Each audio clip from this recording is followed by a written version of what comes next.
From last video, we know a large amount of Han Chinese used their blood to exchange a little freedom of keeping Han Chinese traditional clothes and hairstyles, called it 十从十不从. In this video, let's see the details. The first rule, 男从女不从.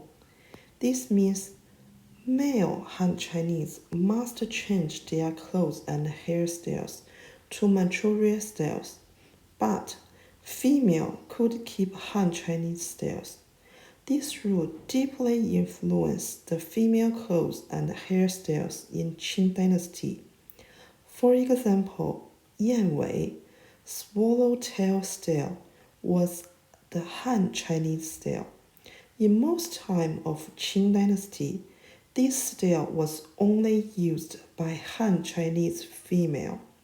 In the late Qing Dynasty, Manchuria female started to add it to their hairstyles. Qipao was Manchuria traditional clothes. In the middle of Qing Dynasty, Han Chinese female sometimes wear it. In late Qing Dynasty, Qipao became popular during all females. The second rule was 老从小不从. This means kids could keep Han Chinese style, but once they grow up, they must change to Manchuria style. The third rule was 生从死不从. This was when people was alive, they must follow the Manchuria style, but when they passed away, they were allowed to be buried with Han Chinese clothes and hairstyles. The fourth rule was 阳从阴不从. This means when people passed away, their funeral process was allowed to follow Han Chinese traditions. The fifth rule was 官从吏不从. In ancient time, 官 was the formal government officers. Most time, they needed to succeed in the imperial examination. Then they were hired by the central government. Li was the very lower government minister. They hired by Guan. So this rule was when wearing costume, Guan must follow Manchuria rule, but Li was allowed to wear Ming style costume. The sixth rule was 如从四道不从. This rule was for regular people, they must follow the Manchuria styles, but monk and Taoist needn't change their styles. The seventh rule was 苍从林不从. Prostitutes must wear the clothes regulated by the Qing government.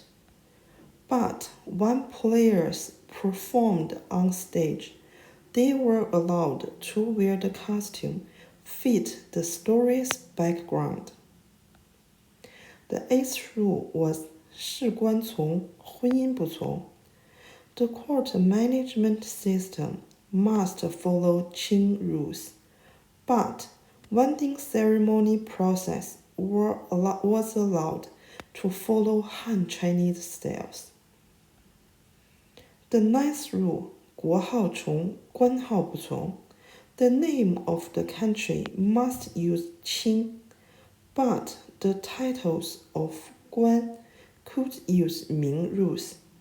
In Qing Dynasty, Manchuria officers called themselves 奴才, means servants, while Han Chinese officers called themselves 臣, which was same as in Ming Dynasty. The last rule was 役税从语言文字不从. People must pay taxes using Qing Dynasty's regulations. But people were allowed to use Chinese. Manchuria people had their own language. For them, Chinese was a foreign language. Generally, the Qing emperors were trilingual. They must learn Manchurian language, Mongolian language, and Chinese. The last emperor of Qing, Puyi, was really good at Chinese, but was not so good at Manchurian language. He also wanted English would become the second official language of China. Thank you for watching this video. See you soon.